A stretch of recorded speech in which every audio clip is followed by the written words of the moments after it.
What's up? Welcome in. Hoge and Jahns back with you. Our last episode before we go to Indianapolis for the NFL Combine, which now comes up on us really, really fast after the Super Bowl. Still getting used to that. Of course, Adam Hoge, Adam Jahns with you, and joined by Kevin Fishbain, who's probably been doing more of these episodes lately than me. True. What's up, Kev? I've been balancing my time, my in-between Super Bowl and Combine time with Hoge and Jahns and then trolling the CHGO YouTube chat when I have time. Yeah, you're good at that. You definitely are good at that. It's an interesting place, that chat. Your co-hosts over there are easy to rile up, so I can't help myself. Yeah, I'm aware.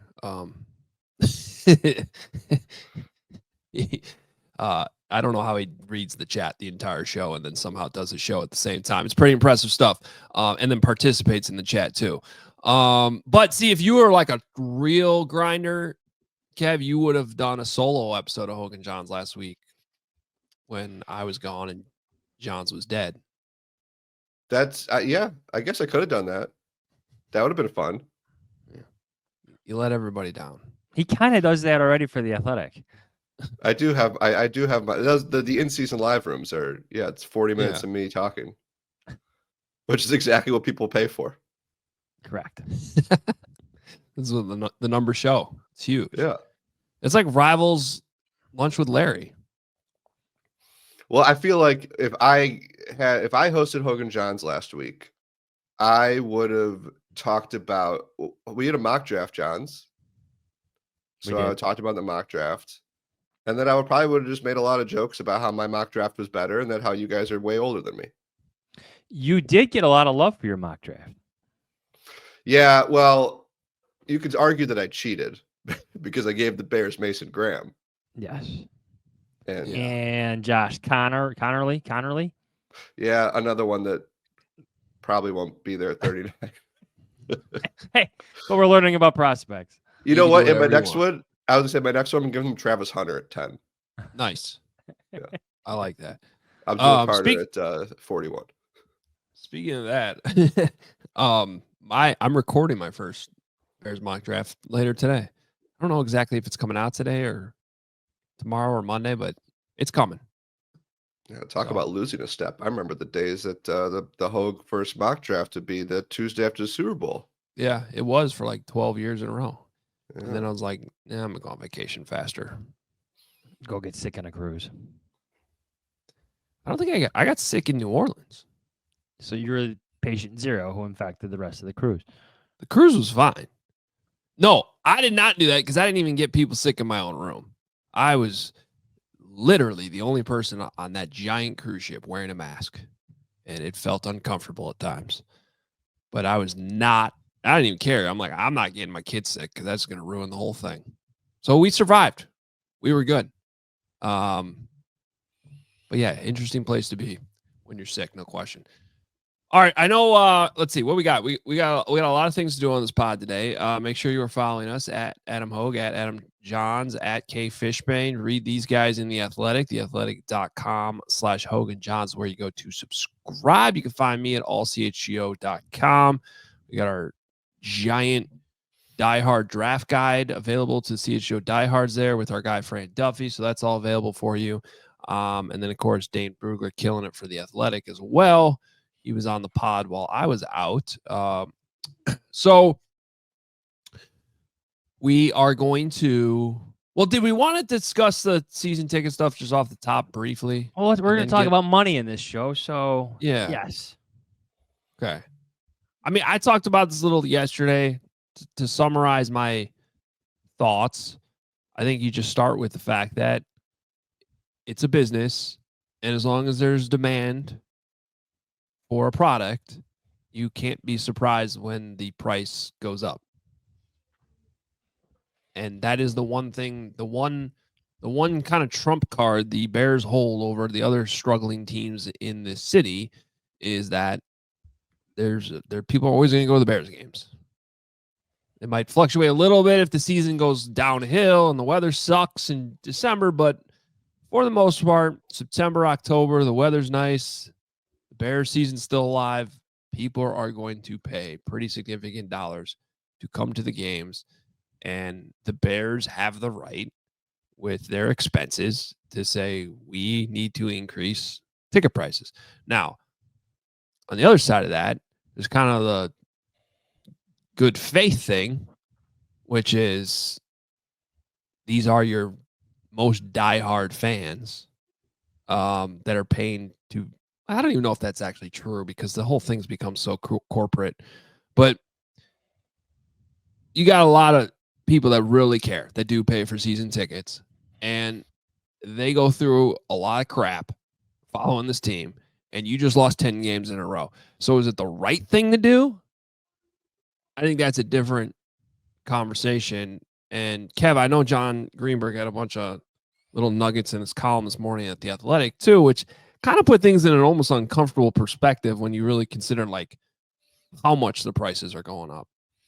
Yeah, well, his lead Hoge kind of reflected what you said. He wrote, on Wednesday, the Bears announced a ticket price bump, and like all such increases, it's been met with anger, sarcasm, online recriminations, and most likely very, very few season ticket cancellations. Like we all just they're not going to see the type of cancellation that would impact it. And then he goes, if you go through past numbers to look for context, the 10% jump for the 2025 season should not be a shock. The Bears have been known to raise prices after playoff seasons. Wait, what's that? The Bears didn't make the playoffs last year. They went 5-12, lost 10 in a row, fired their coach and offensive coordinator during the season, and were the laughingstocks of the NFL from Halloween to New Year's.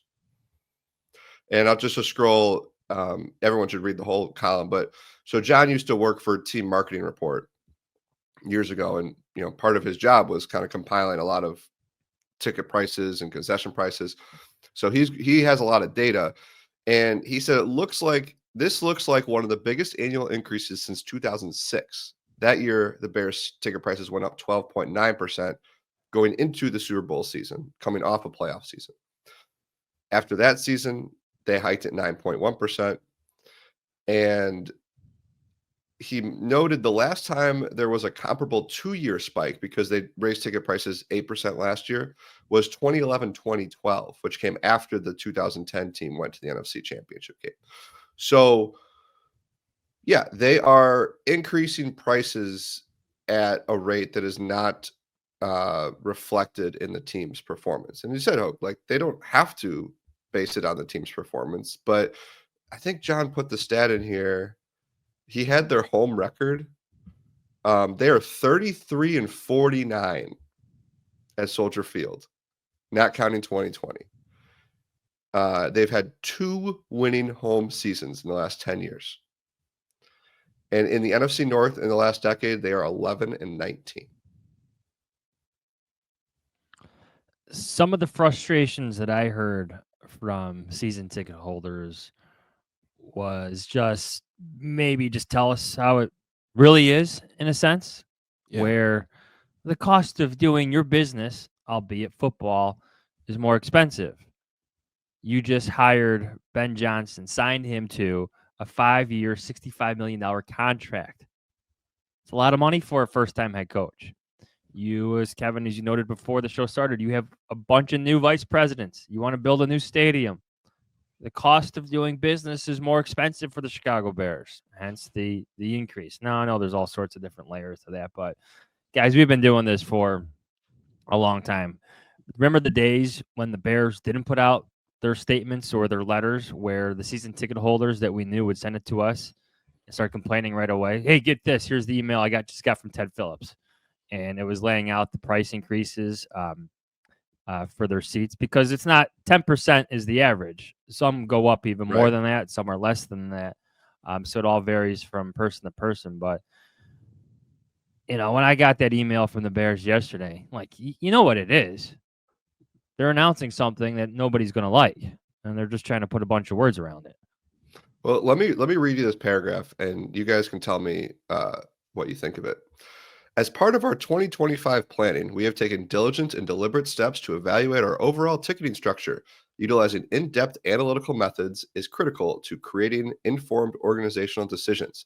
After careful and thoughtful consideration, incorporating market dynamics, industry trends, and a strong home schedule, an average increase of 10% for our 2025 season ticket package will be instituted. There's too many Now, words there. if you couldn't notice, Well, that's just on one video, paragraph of a novel, too. yeah, my tone of voice was reflected by the tongue squarely in my cheek as I read that. I mean, it's mumbo jumbo. It's demeaning to the fans. I understand why they do it. It's why every corporate institution does things like that. They just use, nonsensical business school language to try to get past the fact that they're doing something. Yeah, as you said, Hogue, it's going to make people unhappy. Like strong home schedule, you have no idea how good the schedule is going to be. Like, aren't the New York and also Giants on coming to paper Soldier right Field now, this year? On paper right now, the schedule sucks.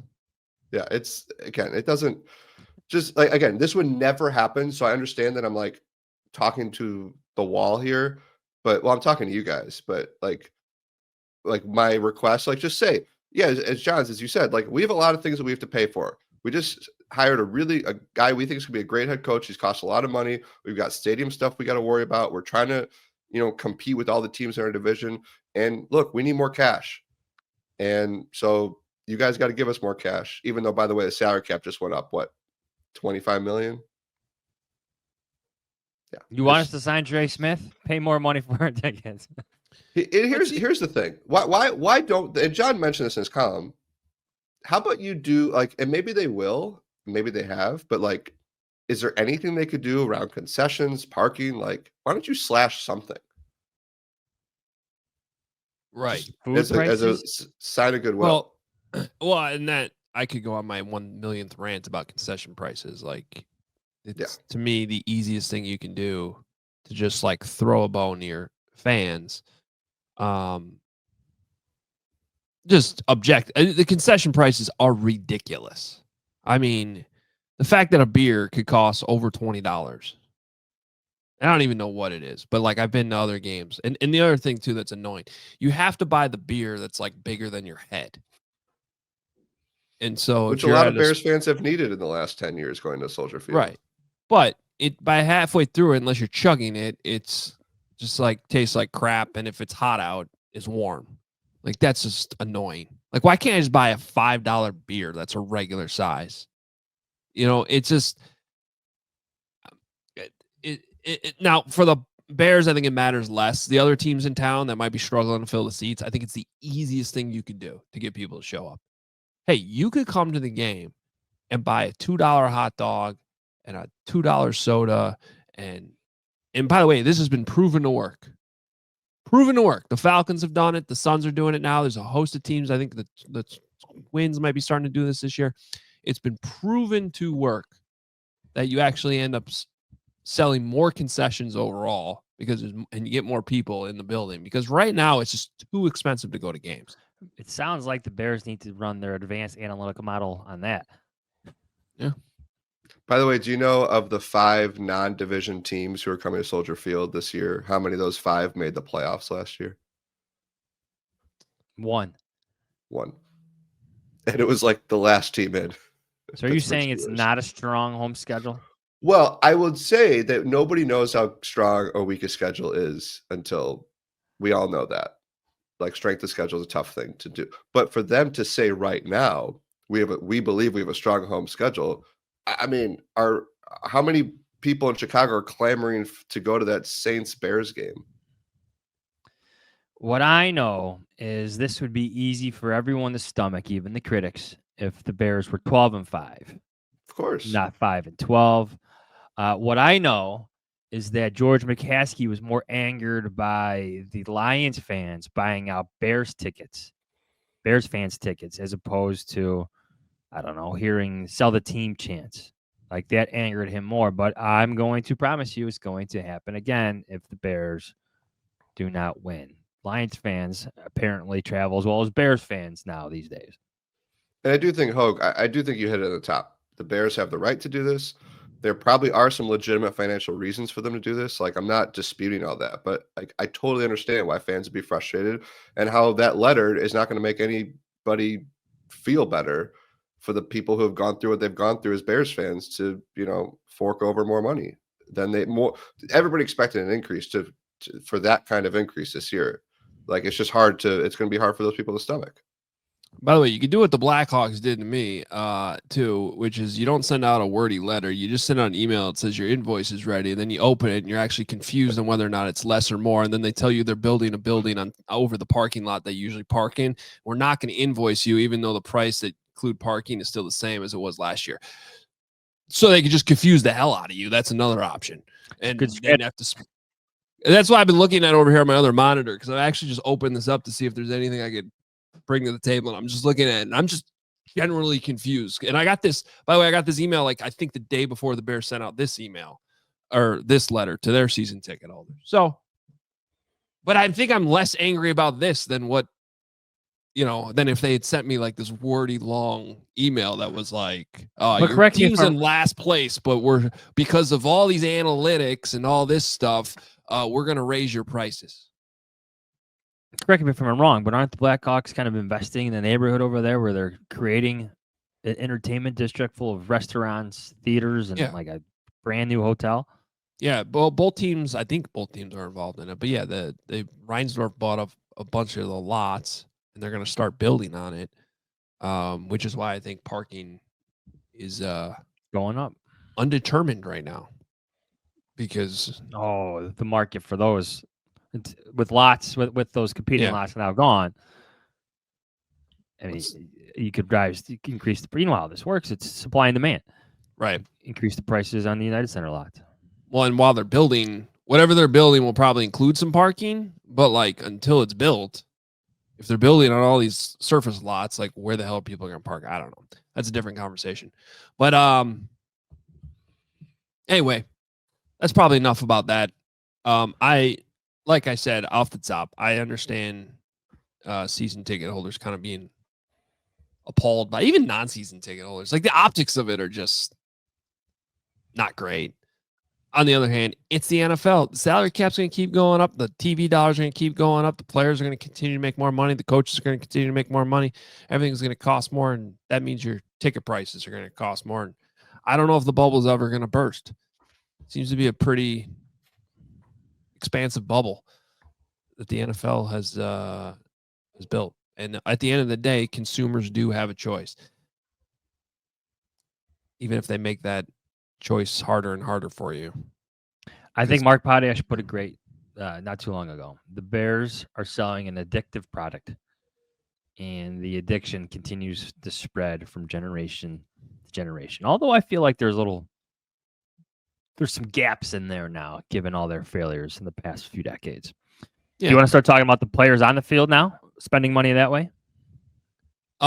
Yes, but I do want to bring up one last point on this, because I was thinking about it yesterday, and I don't want to forget to mention it. I don't know about you guys, but like when I think about like part of the biggest reason why I care about sports so much, I think back to my childhood memories of going to games.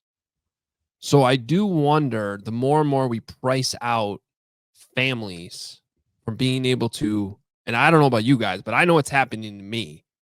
Like, it's too inconvenient. It's too expensive. That doesn't mean we don't go to games, but I would go to more if it didn't cost so much. I mean, that's like normal logic. And so I do wonder, we're already talking about this generation now and their phones and this and that and how much attention span they have for anything. I just wonder, the next generation, if they don't go to as many games as we did when we were kids, what it all looks like. I don't know. I don't know the answer to that. I just think it's something that needs to be thought about. Well, I think an extension of that, at least the NFL will always have their TV money, and they're always going to be on TV. Blackhawks, Bulls, Cubs, White Sox, with all the network changes and whatnot over the years, I think that's changed Chicago sports fandom. I don't know what the ripple effect's going to be. Like, this may take years to fully understand. But how many stories have we heard over the years of Cubs fans coming about because they watch the games on WGN, wherever they are in the country? And that doesn't exist anymore. Yeah. So there's a market now shrinking, changing in a sense that I don't think the teams or we especially will fully comprehend or understand for at least 10, 12, 15 years. There's consequences to it. Patronizing was the word I was looking for earlier. It's a good word. The paragraph was patronizing. Yeah. But this is a good transition because if you're going to raise prices, your fans want to see where that money's going. The Bears can say, okay, we just paid our head coach more than we've ever paid a head coach. So there's that. What about expensive offensive lineman, Jahns? As you know, I know, we all know, the NFL Scouting Combine is the unofficial, secretive start of free agency. It's where all the conversations start, at least whispers in bar rooms and walks from one building to the next. So let me give you some free agent names to consider for the Bears, specifically on the offensive line, because that's where I feel like the investment should start for the Bears. You've made a lot of investment in terms of money, contracts, and draft picks on defense. You've spent money on receivers, tight ends, and your quarterback, draft capital as well. You know what I'm going here. That offensive line needs some investment. It starts with free agency. So let me give you some names, and let's hear your thoughts, okay? The first name, center, Drew Dahlman, 4th-round pick in 2021. Played in only 9 games last season for the Falcons because of an ankle injury. Sign him? Consider him? What do you think? I'd say consider him. I'm not. Yeah, I'm not like. He's not the type of guy, from what it seems like, that's going to like totally change and alter the perception of the offensive line. It'd be an upgrade, probably, but I don't think you're talking about a Pro Bowler at this point in his career. I say as someone who hasn't like watched any tape on him, or just from what I've read, it doesn't necessarily seem like the Bears season isn't going to like hinge on whether or not they sign Drew Dahlman. Put it that way. Well, yeah, this is a tough one for me. Because I think I've been very vocal about this for years now. Like, I think the Bears need to go find a stud center that's going to be their starter for like a decade. You know, and ideally that player is like any other position, an all-pro type player. That's easier said than done. And I think that, to be frank, I think the Bears really screwed up by not drafting a center last year. There were so many good ones available, and like, great, you drafted Karan Amagaji. Like, then when there were centers available, good ones, and there were centers that came in and started and played pretty well early on that look like they're going to be cornerstone centers for those franchises. When it comes to Drew Dahlman, I'm probably sign him because you have to upgrade this position. And PFS projected contract 4 years, $11.5 million per year. That's yeah. Like, I would do that. I mean, I would do that. To me, Evan, you wouldn't?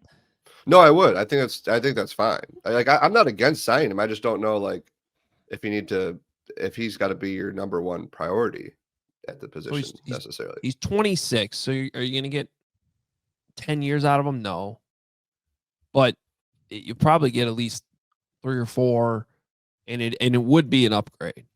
Is he a Pro Bowler? Probably not, but you know, it upgrades the position, which right now you just, on this offensive line, you have to look at ways to upgrade. And so I would do it. And just to give you some perspective, I think PFF does a really good job with the free agent rankings because it just kind of allows you to visualize things and kind of understand where the money might be. So if you just look at their first page of centers, okay, and the top 100 free agents overall that they have, there's 3 centers. The 3 centers are Drew Dahlman, Ryan Kelly from the Colts, who's a good player, but he's going to be 32 years old next year. Okay. And he kind of had a dip in his play this past season. So you get him a little bit cheaper, probably shorter contract if you want to do that. I would just pay the extra years and lock up the better player who's still only 26. And then the third center is Coleman Shelton. And he ranks 100. So Drew Dahlman's 22, Ryan Kelly's 81, Coleman Shelton is 100. So for $11 million a year and you're raising season ticket prices, okay. Show me that upgrade at center, because I don't know if it's coming in the draft this year. And that's why I almost question the projected contract, because I'm just doing the math on this and like who's available. It just tells me that Dahlman's price is going to be jacked up a little bit.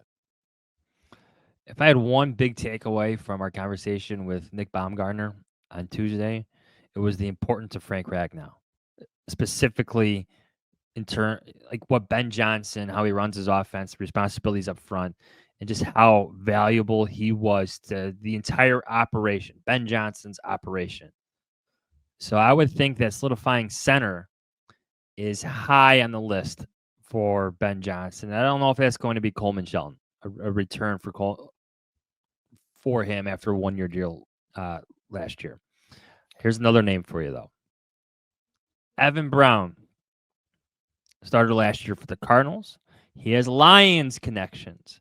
He started 12 games in 2021 at center because of an injury to Frank Ragnow. He started 12 games in 2022 for the Lions at right guard. He's a former undrafted player, turns 29 in September. And again, he was a starter for the Cardinals last season. So this scenario is, I was going to ask you guys this, is if you don't get Drew Dahlman, is this a position then that you know you're going to draft a guy? So you sign somebody who can either be kind of your placeholder until the guy you draft is ready, or you have them compete. Because I feel like any other free agent center is kind of in that category, except for Drew Dahlman. The interesting thing about Ryan Poles is I think he values center, but he just we just haven't seen the Bears pay a high price for it. If that makes sense. Like Lucas Patrick, when the Bears signed him, this might sound ridiculous. Like they considered him to be like the most important free agent they signed that year because of what he was going to bring to that position, what he was going to mean for the whole offensive line, his attitude, his intelligence, his experience with Rodgers, they were really, really excited about him. And obviously injuries happened and it just didn't pan out. So then what does Ryan Poles do? He trades a draft pick for Ryan Bates and said, this guy's going to be my center. So it's a weird, I think he understands. And then they played Coleman Shelton. Right. And we've talked a lot. I always wonder what would have happened if Ryan Bates didn't get hurt, if Bates would have been your 16-game starter at right guard, 17-game and Shelton center. But it's a weird dynamic where I think he absolutely gets the importance of center. I think it's something he's valued, but we haven't seen him go to the Drew Dahlman level, obviously. So sorry, back to you said, Johns. I feel like this is if you go this route, I'm going to sign a guy, but I'm also going to draft a guy in the second round and let them duke it out. This is where I think it. Now we're getting to a side philosophical approach deal, but where I hope Ben Johnson's presence really helps Ryan Poles. Because you can just look at Ryan Poles' track record, the positions he's drafted high, the positions he's drafted overall for the most part, and the positions that he spent money on. And it's, for the most part, with some exceptions, like Nate Davis would have been an exception. But when we talk premium positions, we're talking about quarterback, pass rushers, corners, tackles, right?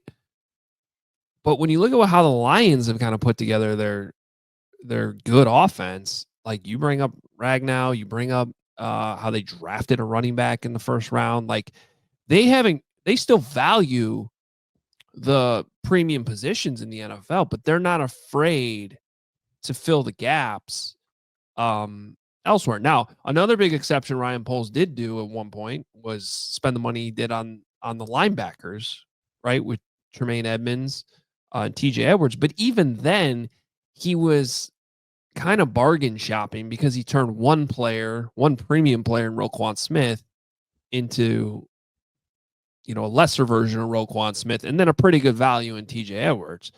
So it's like, I don't know. I hope Ben Johnson's presence brings a little bit more willingness to say, hey, dude, if this amazing center is available, or, even if it's a running back in the second round who's fallen, like, let's just go get this really good player, because we're going to be able to play him week 1. He's going to play right away, and he's going to play at a starter level. Because I just think there needs to be more of a balance there, other than just being like, well, these are the premium positions and this is how you win in the NFL, because I think it's proven over and over again that that's partially true, but it's not completely true.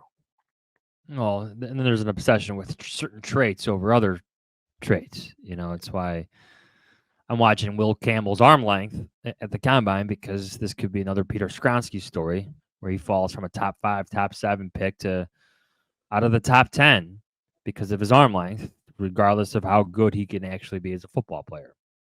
Something to watch. The big name, of course, is Trey Smith. Chiefs connections with Poles, missed 1 game in 2022, became a Pro Bowler for the first time this season as well. Do you spend big on the biggest free agent guard? You have connections because of Poles, so you don't have as much concern with what just transpired with Nate Davis, where that was more of we all know it's a huge swing and miss, but you have those connections. You have your own draft evaluations. Ryan Poles had a big hand in the selection of Trey Smith in Kansas City. Do you spend big on Trey Smith and try to make it work at the other guard and at center later on? Yes. Next player. No, here, let me I like that answer. Yep, yes, and that's it. Let me shoot my shot here with a projected offensive line. You tell me what you think. From left to right. Braxton Jones at left. Charles Leno. He's retired. Braxton Jones at left tackle. Will Campbell, who you just mentioned, at left guard. Drew Dahlman at center. Trey Smith at right guard. And who's the right tackle that I'm for some reason blanking on right now? Bobby Massey. Ruining the short we could pull out of this. Jordan Mills. Kyle Long. Okay. Darnell Wright. Thank you. It's Marcus Webb. It's been a long couple weeks. Darnell Wright. So Braxton Jones, Will Campbell, Drew Dahlman, Trey Smith, Darnell Wright. How does that just sound to you as a starting offensive line week 1? I think that is fantastic. It's pretty darn good. On paper, it looks great. I like the pick of Will Campbell. He was my pick in the mock draft, kind of projecting him to fall to 10 because of his short arms. And if I'm the Bears this time, that's my pick. You need help at guard. You already have your tackles in place. I know there's questions about Braxton Jones. I understand that. But at that point in the draft, Will Campbell is a plug-and-play starter with all-pro potential. You could put a guard. You take it. Who I also believe, I think I'm not out on Braxton Jones yet. And I think that you do have to kind of look at the offensive line as a collective sometimes. And I think you got to play this thing out with Braxton Jones. So maybe, I get the arm length thing with Campbell, and we'll figure that out in the next couple weeks. And maybe there is a Skronsky thing or whatever. But, if it doesn't work out with Braxton after the season, then maybe Will Campbell gets his feet wet in the left guard, and they feel like he's ready to move over to left tackle, where he has a ton of experience in the SEC, right? So, but it's just sometimes we overthink this stuff. And so I give you those 5 offensive linemen. It sounds like a pretty good line. By the way, it also sounds reasonably attainable. Like, you have the money, you have the cap space, and I could see a scenario where Campbell's available at 10. So I don't think that starting 5 I just gave you is that crazy. I mean, chances are one of those 3 guys aren't attained, but I think it's doable, and I think that you feel a lot better about Caleb Williams if that's your starting 5 in week 1. How about Mekhi Becton? Oh, go ahead. Sorry. Go ahead. Well, and Mekhi Becton can fall in this conversation because I've made a zillion comparisons to 2018, but I think that a lot of them are apt. And here's this one. Coming off 2017, the biggest need for the Bears was wide receiver. Like, it was so obvious. They literally had none, really, like going into 2018. You bring in Matt Nagy, you're starting over. So what do? They sign Allen Robinson, top of the market contract. They signed Taylor Gabriel, like middle of the market contract, but like it was a pretty good deal, I think, for Gabriel. Yeah, it was. And if you want to count Trey Burton in that conversation, they gave Trey Burton a lot of money. And then they traded up to get Anthony Miller. So don't ask me what happened after the 2018 season with all those guys. But in 2018, actually, A-Rob kept producing after 2018. But in 2018, those moves all looked pretty good in the moment. And I look at offensive line similarly. It's the most obvious need. You have the flexibility to go get the top of the market guy, to sign another guy like Dahlman, and draft somebody to build that line that you just suggested, Hope. And Mekhi Becton could be Jahns to start that conversation. He could be part of that. Like, you could consider Drew Dahlman your kind of top of the market guy because of his position, and then bring in Becton and draft somebody in the first round too. The question that I have is, do you sign Becton and Trey Smith? And just have your 2 starters at guard. Can I give you my fear of Mekhi Becton? Is he like the Sam Darnold of the offensive line free agent class, in that, he went through some struggles and then he gets one of the best offensive line coaches with one of the best offensive lines around him in Philadelphia. So you're saying, is he just good because everybody else is great on that offense? Well, I think there's 2 scenarios. I think he legitimately got great coaching and now he's a good offensive lineman and he'll be fine. That's probably the bet you're making if you're signing him.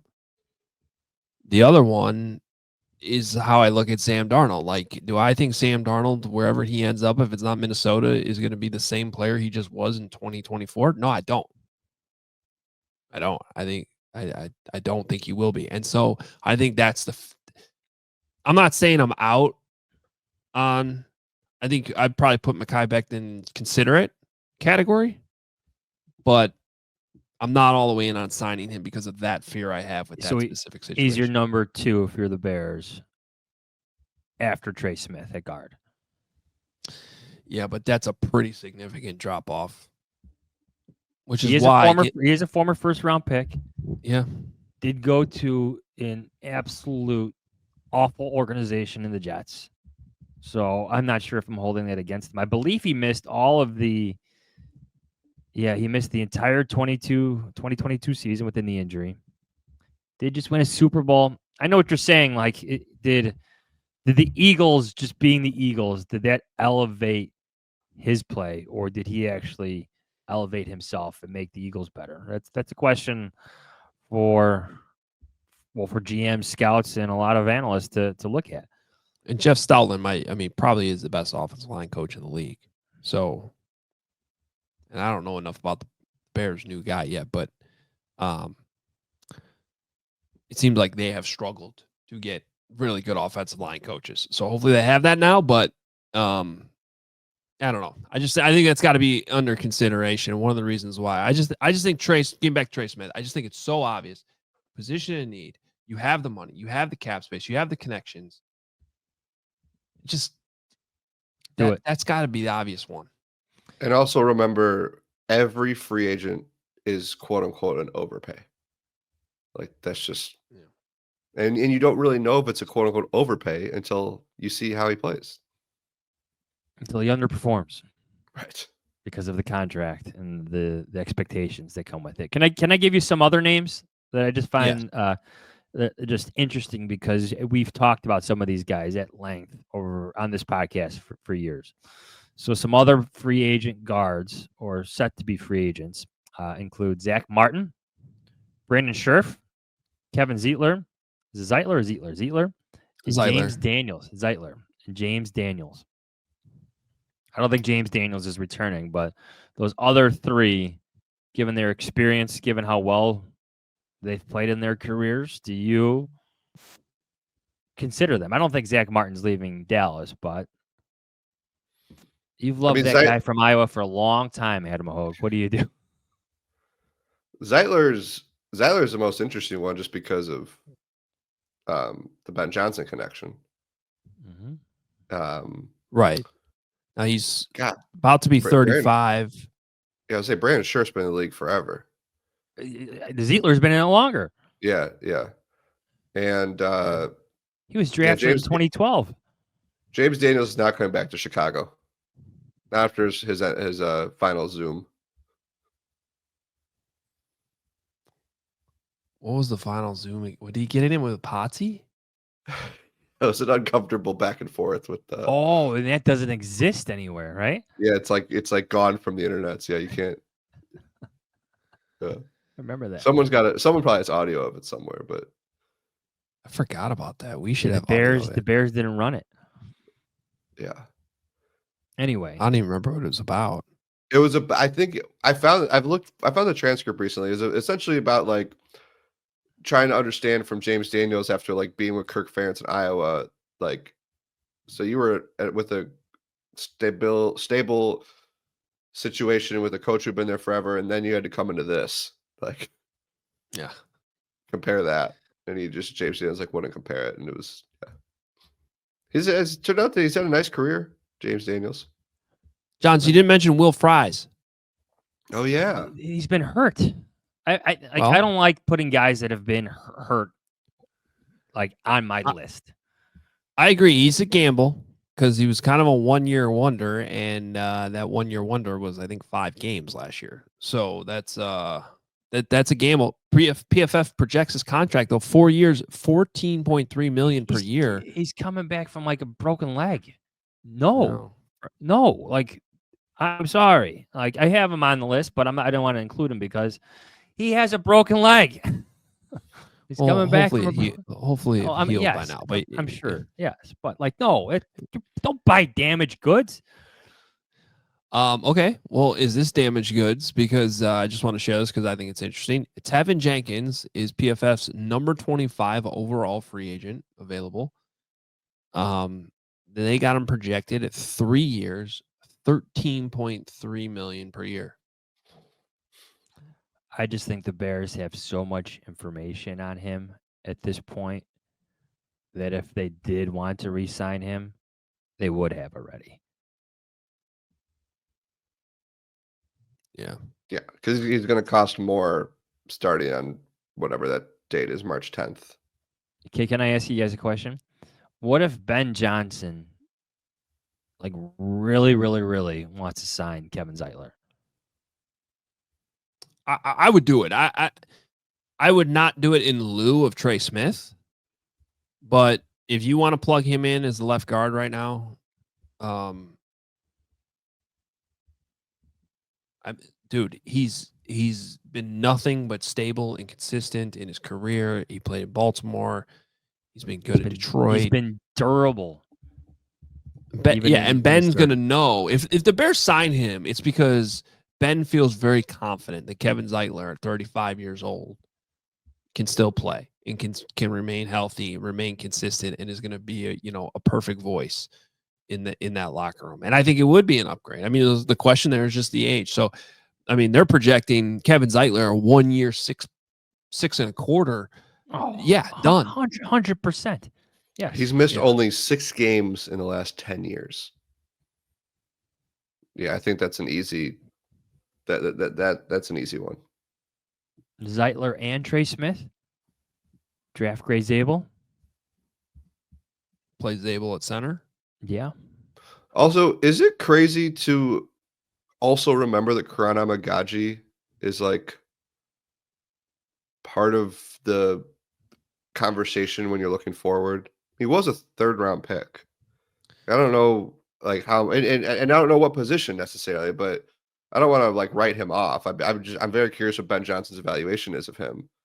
But I mean, the Minnesota thing was a disaster for a lot of reasons outside of his control.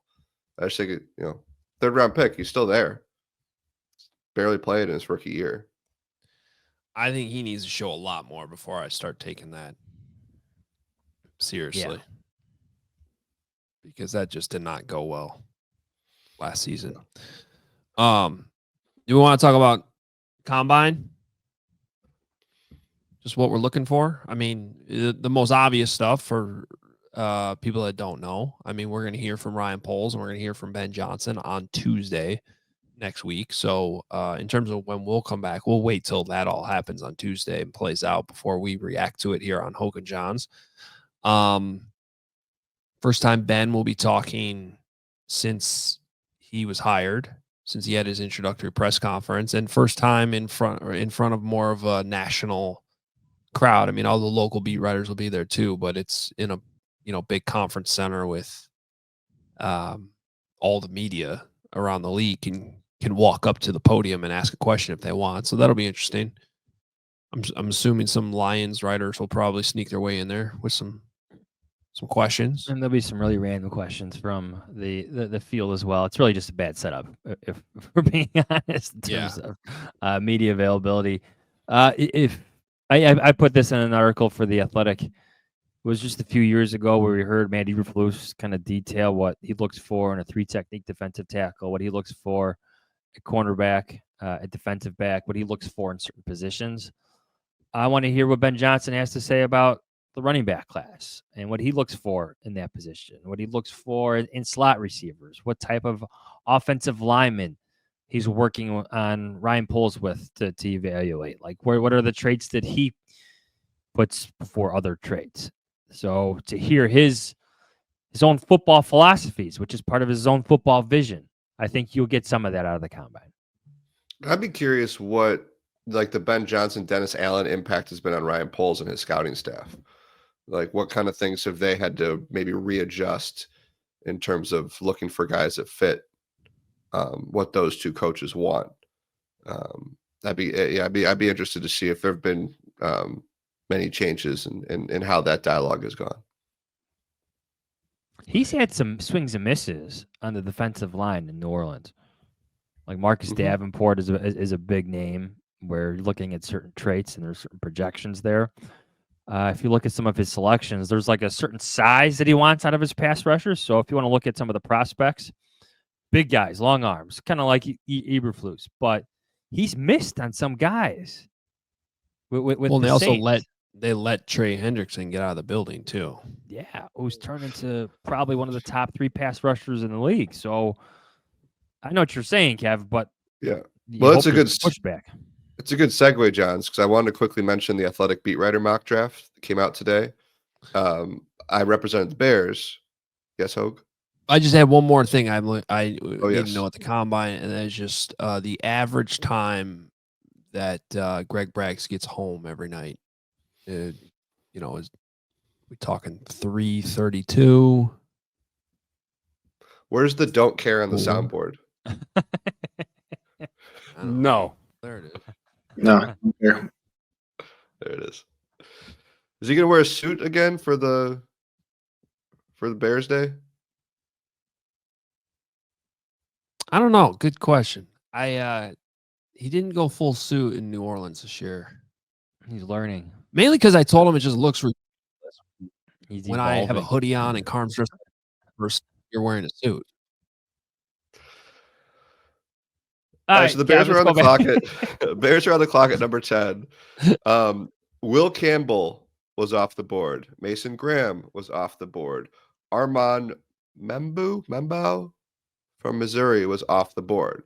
So I'm kind of leaning on Dane Brugler's top 100. The top 2 offensive linemen are off the board. The top defensive tackles off the board. I went with Mike Green. And size-wise, not only does it not fit necessarily what Dennis Allen has gone with, I noted this, you guys, that he doesn't necessarily fit what Ryan Poles. Like, Ryan Poles also really likes those athletic traits. But I wonder if it's maybe time to just take the guy who led the country in sacks and trust that he plays violently and he might not be, look like a Montez Sweat, but he just plays really hard. and has a lot of production on tape. So that was the pick that I went with. For those curious, the pick right after was Tyler Warren, followed by Ashton Genty. And offensive lineman did not go again until Tyler Booker at 18. So interesting to kind of play out that scenario.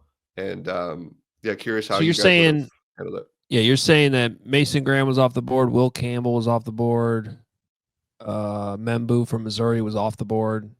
Yes.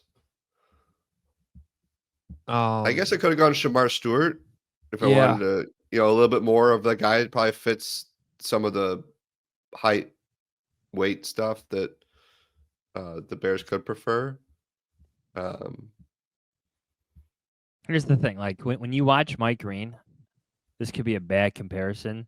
Maybe it's just part of his what he's doing. Like Jared Verse was someone that the Bears I know really liked last year. Probably mid-range first round, but I think we saw him become an instant factor for the Rams. Very productive in college. Didn't exactly have the ideal size that you want. I looked it up. He was 6'4", 254 at the combine. Mike Green is currently listed at 6'3", 251.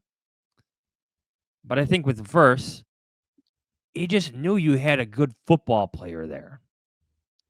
And I know you're looking for a bit more, looking for a home run, especially at 10, but if there's doubts and if some of those good offensive linemen, like you mentioned, are gone and then there's a gap, I love the Mike Green pick. Like I really do, because I see an instant contributor to your defensive line. Your pass rush needs help. It wasn't good again last year. Montez Sweat needs help. The whole defensive line needs help. Mike Green walks in and he's an instant factor for your defensive line, just like Jared Verse was in LA. I'm going to give you a name that I really like, and I would actually be willing to take him at 10, but right now the consensus seems to be he's more of a late first rounder. It's on the D-line, different position though, and that's Walter Nolan from Ole Miss. I think he upgrades your 3 technique spot. I think he's a better fit. I think he has better get off than Javon Dexter. I think he's got the length, and he's just very, very disruptive. And he's just one of these guys early on that, like, when I watch him, I'm like, that guy looks like he's worthy of the top 10 pick. But then a lot of people I respect, like Dane and Fran, like they have him a little bit farther down their list. Dane has him at number 29. I've seen some mock drafts where he falls to the second round. That'd be great. Just a reminder though, Darnell Wright, this time of the draft season was kind of more in that range. It was kind of more of like early second round, maybe late first round, and then the Bears ended up taking him at 10. Now you could debate if they should have, but that stuff does happen. So just keep that in mind. All right. We all got to get going here. So we will make that drive down I-65 early next week. We'll hear from the GM. We'll hear from the head coach. We'll give you all our reaction with a couple episodes from Indy. It's always a jam-packed week. Always get some rumors and some, credible information to share with you guys. That's always flying around in Indy. Looking forward to that. So, Kev, thanks for joining us. Thank you, guys. Should we record live from St. Elmo's next week? That'll be fun. I mean, I would do it. I think there's some people at the table that we don't want to give a microphone to.